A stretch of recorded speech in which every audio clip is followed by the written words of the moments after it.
and as black responds symmetrically, you go into the main line first, but now you play pawn to d4, attacking their center. As they recapture, you don't take back, but you play bishop c4 instead. Now in this position, many of your opponents would be tempted to play bishop c5. It's a normal development move, plus this solidifies this pawn on d4, making it actually pretty difficult for you to get it back, as black now defends it really well. And now you pretend like you gave up on an idea to get this pawn back, and you just played pawn c3, offering to trade pawns. In most cases, your opponents are going to capture this pawn, but now you drop the f-bomb. Bishop takes f7. After black recaptures, queen to d5 is a double attack to the king and the bishop, which allows you to regain your sacrificed material. And in this line, the win rate for white is over 65%, and that's why it's such an effective opening. Now, after the king goes back, here's a pro tip. You could take the bishop right away, but it's even stronger to include this in-between check, queen to h5. It provokes black to play g6, which weakens this diagonal, and it's going to be helpful for us down the road. So now you get the bishop back on c5, and notice that if black takes here on b2, that's going to be pretty bad for them actually. Because from here, your bishop is just going to be monstrous. It puts so strong pressure on black. So if they ever want to trade on b2, they're welcome.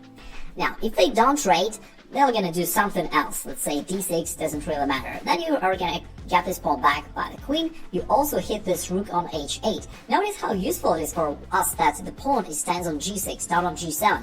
That's why we wanted to provoke this advancement earlier. Now, after queen to c3, we attack the rook. Let's say black covers it somehow. Then you can just castle.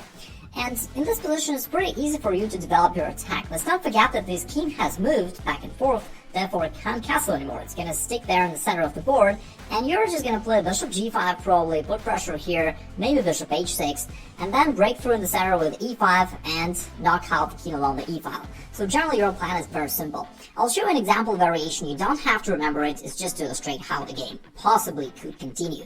So let's say you go bishop g5, now this knight is overpinned in every possible direction. Black needs to defend it somehow.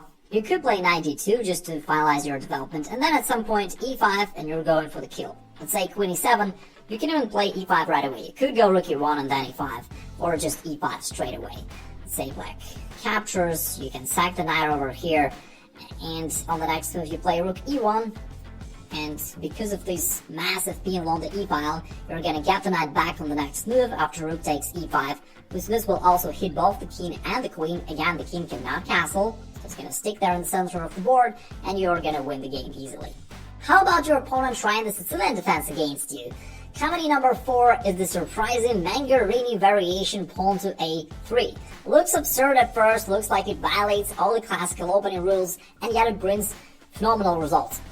Now, the first idea is to prepare for you to push pawn to b4. Now, your opponents in most cases are going to go knight c6. First of all, because it's their standard Sicilian defense move anyway, and secondly, they hope to stop you from pushing the pawn forward, and yet you do just that. You play b4 anyway. Now, he attacks the pawn, you're ready to go forward and chase away this knight, therefore it looks the easiest for black to just accept this trade, and then they can win the pawn. For now, they still can't figure out what was the point. Why did you give up the pawn for no reason? But now you play c3, gaining 1 tempo, and after that you follow up with pawn to d4. And now you can see that white actually has some compensation for the sacrificed pawn. You've got a strong center, this pawn is ready to be pushed forward and to attack this knight, you've got an open file for your rook, life's pretty good. Now, your pawn will most likely be annoyed by the fact that you can push the pawn forward and keep chasing away this knight. So they go pawn d5, looks like it makes a lot of sense.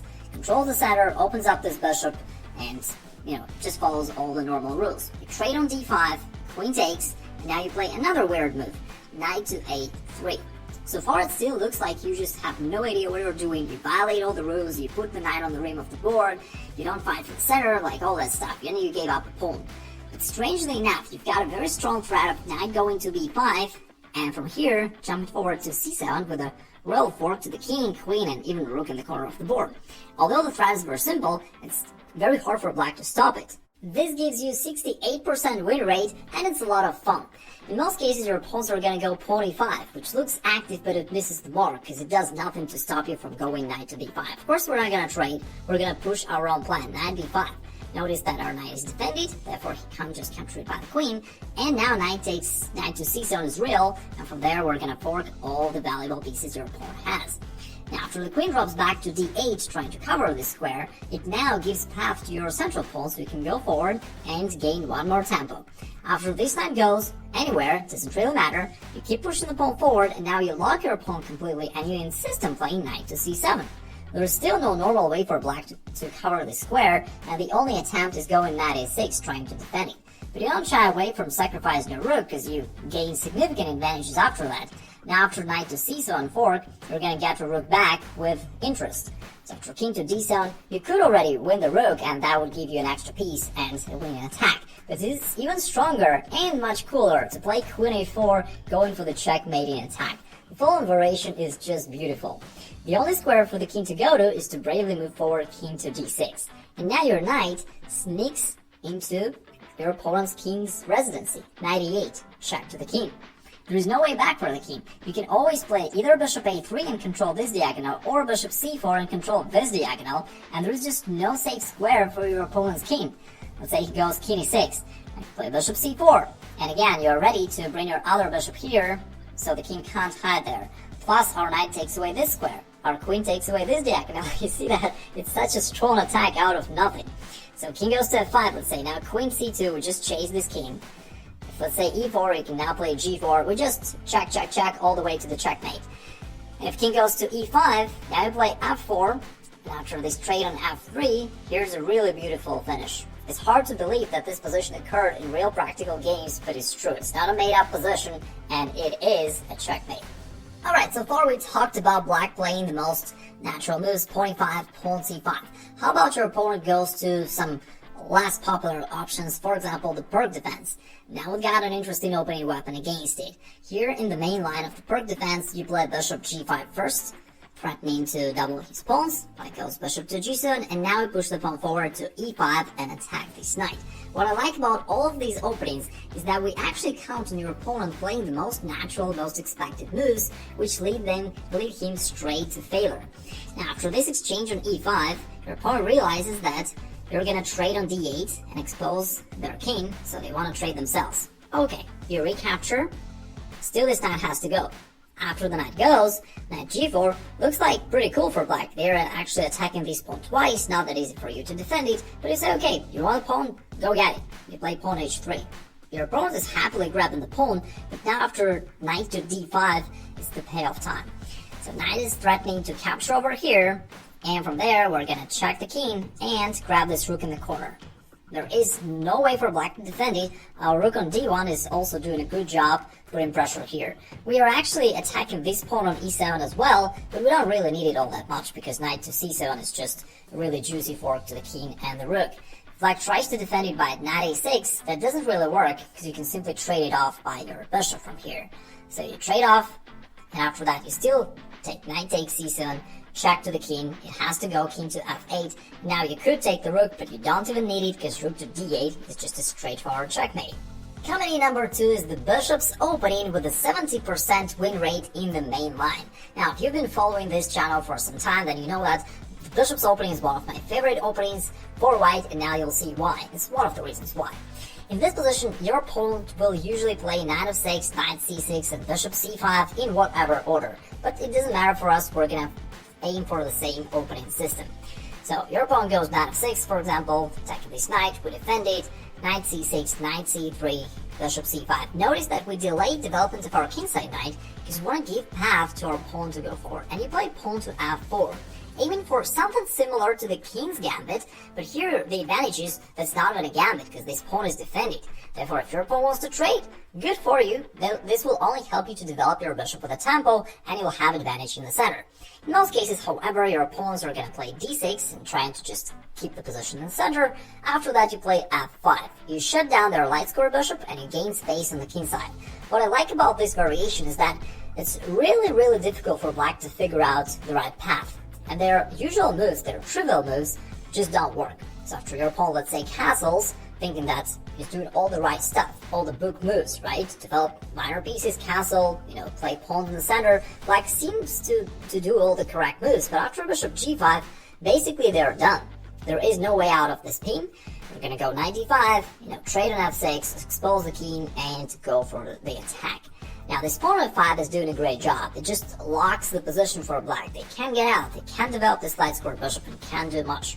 If they try to play pawn h6, you can get fancy and even sack the bishop with pawn to h4, and black has not much to do anyway. Knight d5 is still coming, there is no way for them to break the pin. If they accept this bishop sack, then now we've got our rook involved. Plus we attack the knight. And if the knight goes anywhere, then we're gonna bring the queen over here. We're stacking heavy pieces along the h-file, and we are going to checkmate black either on h7 or h8. So right now we're gonna capture the knight. If the knight goes, then queen h8 is checkmate. Here comes the winner. It's our shameless Trojan horse variation. You first play knight f3, knight c6, d4, pretending like you're playing the Scotch game, but after black captures the pawn, instead of playing the knight over here, all of a sudden you jump with the knight forward to g5. Now it looks like the move doesn't make much sense, but your opponent realizes that you're probably going to go bishop c4 and team up against this pawn on f7.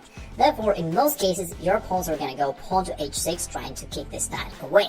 But now, you're going to sacrifice the knight on f7. That's why we call it the Trojan horse variation, even though, as far as I know, it does not have any official name anyway. So king takes, you follow up with bishop to c4, check to the king. And now, the natural reaction of your opponent is to bring the king back, seemingly to safety. So in most cases they go king to e8, but now I follow up with queen h5, and it's nearly a scholar's checkmate really. Queen delivers check to the king has to go, now queen comes to f7, and although it's not the checkmate right away, it's gonna be the checkmate within a couple moves. So bishop f4 delivers the check, and then we just follow up all the way until the king is checkmated. Of course, your opponent could have played better and avoided an immediate checkmate, but even if, let's say, your opponent goes king to e7, there is no way for you to checkmate black right away. Stockfish tells you that black is completely winning because of their extra piece. In reality though, if you're not Stockfish and you're playing this as black, you've got this exposed king, which hampers your development, and it's definitely not easy at all to play this as black. In reality, the win rate for white and black here is about the same, so white still has some compensation. With that being said, I understand that you may have some questions. What if black played this move or the other move? I actually recorded in the past a dedicated video about this particular variation where I go more in depth and answer all these what if questions. So I'll drop a link below in the description of the video, and by the way, I'll provide links to every opening that I mentioned today.